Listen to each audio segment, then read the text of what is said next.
Oke. Mungkin gini ya, menikah itu bukan tujuan akhir, tapi justru awal perjalanan. Jadi kalau pertanyaannya seperti itu, menurut saya ya kurang begitu tepat. Yang lebih tepat bagaimana ketika terlepas tadi memulai dulu dengan jalur yang secara islami maupun mohon maaf dalam tanda kutip tidak islami. Ketika sudah sampai ke jenjang pernikahan, ini bukan akhir. Ini baru awal kita ke bahtera untuk hidup rumah tangga ini baru dimulai. Makanya selamat menempuh hidup baru. Yang dulunya sendiri, kemudian ada istri, yang dulunya serba harus istilahnya semau gue, sekarang harus komunikasi dulu dengan istri saya gimana, atau begitu juga sebaliknya seorang istri harus izin dulu ke suami. Jadi ini yang kemudian bagaimana kalau umpama yang tadi, berarti kalau memang berproses ke pernikahan, diniati ibadah, niati nikah, ibadah tadi, ngakeh umat Rasulullah dan sebagainya. Nah, baru setelah masuk rumah tangga, ada beberapa ibadah-ibadah yang lain lagi. Ibadah secara fisik misalkan, yang dulunya misalkan sebelum menikah, melihat wajah saja dosa. Setelah menikah, melihat wajah, pahala. Sebelum nikah, pegang tangan, dosa. Setelah nikah, pegang tangan, pahala. Belum aktivitas yang lainnya yang nggak perlu saya sebut di sini off the record ya. Nah, tentunya itu yang juga dikatakan pahalanya bisa seperti berperang melawan beberapa seribu orang kafir misalkan. Itu kan ibadah yang paling penak untuk ganjaran. Selama ini ibadah kan susah. Contoh sampean poso. Menahan hawa nafsu kan, menahan makan, menahan minum. Berat kan puasa? Sholat. Lagi asik-asiknya kita sholat. Berat, tapi menikah enak. Tadi, bahkan yang tadi dicontohkan tadi. Jadi seperti itu mungkin. Jadi mungkin sedikit menambahi, dari manapun start seseorang untuk menuju jenjang pernikahan, itu yang penting adalah kesediaan untuk menjadi pribadi yang lebih baik, entah hablum minannas atau hablum minallahnya. Misalnya sebelumnya pacaran, karena memang harus menjajaki karakter pasangan terlebih dahulu. Entah apapun latar belakang yang memotivasi seseorang untuk melakukan hal itu. Yang jelas ketika nanti dia sudah menuju pada jenjang pernikahan, ataupun bahkan sebelum menuju jenjang pernikahan, adanya keinginan untuk menjadi lebih baik, bertaubat, kemudian tidak mengulangi hal-hal yang menjadi kesalahan di masa lalunya, itu sepertinya cukup. Jadi sebetulnya batasan-batasan ta'aruf itu dalam Islam kan memang ketat, melihat wajah, telapak tangan, kemudian di situ ada mahram. Cuman di sini kan sekarang ada handphone, ada chatting yang mana tidak melibatkan unsur fisik sama sekali. Yang penting ketika di situ nanti memang dibutuhkan adanya beberapa hal yang perlu dibahas sebelum menikah dengan mediasi chatting tersebut, saya rasa juga itu masih dilegalkan dan sah-sah saja. Jadi bukan berarti kita membeli kucing dalam karung yang tidak tahu apa-apa kemudian tiba-tiba menikah, tidak. Tetap diharuskan adanya ta'aruf. Ta'aruf di sini pengenalan, yang mana pengenalan itu tidak sampai menjerumuskan diri kita kepada perzinahan. Nah, ini garis bawahnya hanya di sini. Yang penting kalau misalnya yang kita lakukan ini sesuai dengan niat awal ta'aruf itu kan untuk menikahi, bukan penjajakan saja. Betul. Menikahi tapi mau tahu dulu nih karakternya gimana. Saya niatnya menikahi nih, tapi harus setidaknya ada perkenalan dulu. Masa saya beli kucing dalam karung, kan enggak. Kecuali kalau misalnya pacaran itu kan tidak ada tujuan pernikahan, nggak tahu tujuannya kemana, kita jalin aja dulu, gitu kan biasanya, jalin aja dulu. Nah, yang penting tidak seperti itu, kita tahu arahnya kemana, caranya baik, insya Allah nanti jadinya juga baik. Kalau ada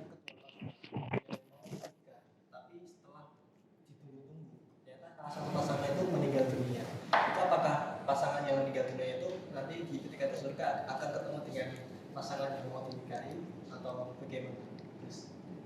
Itu konsepnya kembali ke jodoh ya. Nah, makanya waktu kembali ke sambutannya Gus Yasin ya, waktu acara yang di Lirboyo.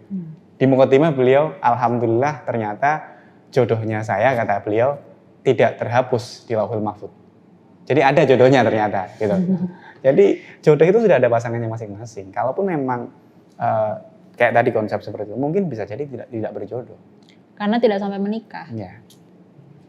Iya, harus menikah dulu. Kalau misalnya laki-laki menikah kemudian dengan perempuan, kemudian dia meninggal, maka nanti di akhirat perempuan ini ketika tidak menikah lagi sampai mati akan dipertemukan dengan laki-laki Betul. awal yang pertama. menikahinya. Tapi ketika perempuan ini menikah lagi, maka dia bisa memilih Memilih yang mana mana. paling soleh dari laki-laki tersebut. Iya. Tapi kalau laki-laki meninggal, kemudian mohon maaf laki-laki meninggal dan dia meninggal, mohon maaf laki-laki istrinya meninggal, kemudian dia menikah lagi, maka boleh memilih kalau laki-laki kan maksimal 4. Tapi kalau bukan boleh memilih, kalau laki-laki dapat semua, mohon maaf. Jadi kalau misalnya suami istri, istrinya meninggal, kemudian laki-lakinya menikah lagi sampai 3 kali atau 4 kali, kemudian laki-lakinya meninggal juga, di akhirat nanti keempat istrinya itu bisa berkumpul. Tapi jika perempuan suaminya meninggal dan dia menikah lagi, nanti di akhirat akan memilih mana yang paling soleh, boleh memilih.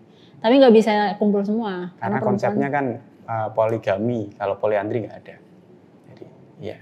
Dan ini sedikit tambahan dawuh dari Simbah Maimun Zubair itu, beliau nanti dawuh saayu-ayune widodari. Jadi secantik apapun bidadari di surga itu, nanti di akhirat tetap lebih cantik istrinya. Apalagi kalau di dunia istrinya udah cantik, ya kan? Jadi kalau kata beliau, istri itu ibarat makanan inti. Nah, bidadari itu ibarat snack. Jadi kalau kita makan di jamuan makan atau di restoran atau apapun, kan main course yang ditunggu nih, hidangan inti kan. Snack di awal itu kan cuma, ya namanya snack sih, seenak apa sih snack. Atau mungkin yang lebih simpel lagi, jenengan derek walimahan. Nah ini orang NU semua kan, walimahan atau apa, tahlilan atau apa. Sebelum acara walimahan, entah itu walimatul arus atau walimatul khitan, itu kan ada snack rin. Snack paling apa sih? Tapi yang ditunggu itu adalah berkatnya kan. Nah itu. Dawuh Mbah Mun, bojo iki koyo berkat, widodari mung koyo snack. Jadi beruntunglah yang memang sudah punya istri cantik di dunia, apalagi cantiknya secara beauty inside, beauty outside-nya. Nah, untuk apa namanya, ketika di surga nanti kan kan boleh memilih berapapun dari bidadari. Nah itu kenapa kok tidak berlaku untuk istri, untuk memilih berapapun dari apa ya, bidadari atau Karena jika menilik ayat Al-Quran, hubbus syahawati minan nisa wal banin wal qanatir muqantar minadz zahabi wal fiddah. Jadi sebetulnya orientasi kenikmatan tertinggi bagi seorang laki-laki itu adalah perempuan. Makanya hadiahnya di surga nanti adalah bidadari. Tapi kalau perempuan tidak, perempuan di surga nanti kenikmatan tertingginya bukan laki-laki, makanya tidak ada bidadara, tidak ada perhiasan. Perempuan itu menyukai perhiasan, hal-hal yang indah, karena dia sendiri perhiasan dan dia juga menyukai perhiasan. Di surga nanti perempuan diiming-imingi, diberikan perhiasan yang luar biasa dan tidak bisa ditasawurkan keindahannya di dunia ini, hanya bisa diketahui nanti di surga. Karena hal tersebut memang sudah ciptaannya demikian. Laki-laki orientasi tertinggi adalah perempuan. Hanya karena perempuan, laki-laki bisa menghalalkan segala cara. Betul atau tidak? Di sini laki-laki semua. Betul. Betul. Semua tergantung imanmu. Nah, ini menunjukkan memang bahkan nas Al-Quran segitu. Hubbus syahwati minan nisa. Nisa dulu ini loh, perempuan dulu. Wal banin baru anak-anak. Wal qanatir muqantar minadz zahab baru harta dan tahta. Itu memang sudah nasnya. Itu kenapa sebabnya di surga nanti adanya untuk laki-laki bidadari, sedangkan perempuan di surga nanti diberikannya perhiasan dan keindahan-keindahan yang lain. Karena orientasi tertinggi bagi perempuan itu bukan laki-laki, tapi justru dunia ini. Makanya afat terbesar bagi laki-laki itu adalah perempuan. Karena dari perempuan laki-laki bisa menghalalkan segala cara. Mungkin sedikit tambahan ya. Dan di awal pun sudah jelas. Penyebab terlepas ini memang skenario ya, memang sudah jalannya. Allah kan juga mengatakan menciptakan Adam itu sebagai khalifah fil ard, bukan khalifah fil jannah, khalifah fil ard. Berarti dengan sebab makan buah khuldi ataupun tidak, tetap saja Nabi Adam akan ditugaskan untuk menjadi khalifah di bumi. Tapi kita bisa belajar dari kisah itu, di Quran dijelaskan bahwasanya penyebabnya Nabi Adam turun ke bumi salah satunya ya dengan memakan buah khuldi. Siapa yang menggoda? Perempuan. Ya. Jadi memang seorang laki-laki itu ya apesnya karo wedok. Sekuat apapun laki-laki ya, kalau sudah dengan ketemu orang yang dia cintai, ketemu orang yang dia sayangi, atau bahkan nuwun sewu orang yang dia obsesi, maka kayak tadi dia akan menghalalkan apapun untuk memiliki orang yang dia sayang, dia cintai. Ya makanya saya bilang juga tadi, semua tergantung imanmu, kuat atau tidak. Makanya penting mendidik perempuan-perempuan kita supaya menjadi soleha, karena perhiasan itu yang terbaik adalah maratu soleha, gitu. Supaya bisa membawa laki-lakinya menuju hal-hal baik, bukan menjadi cobaan tapi menjadi berkah.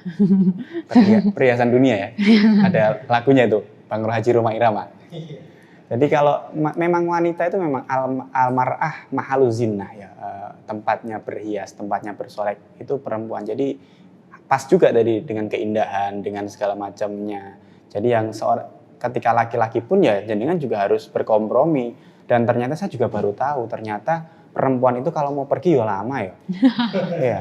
Dan saya juga harus berkompromi seperti itu karena memang al-mar'ah mahalu zinnah, tempatnya berhias, tempatnya bersolek. Dan tentunya ketika seorang istri, ini mohon maaf, terlepas seorang istri berhias, tujuannya masing-masing ya. Ada konsep mengatakan istri itu yang benar berhiasnya ketika di kamar atau ketika keluar rumah. Di kamar. Harusnya yang paling utama ketika di kamar. Karena apa? Membahagiakan suaminya.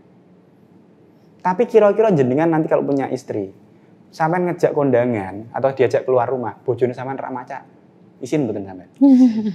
Isin ke aku mosok jak lu nggo daster misalkan seperti itu.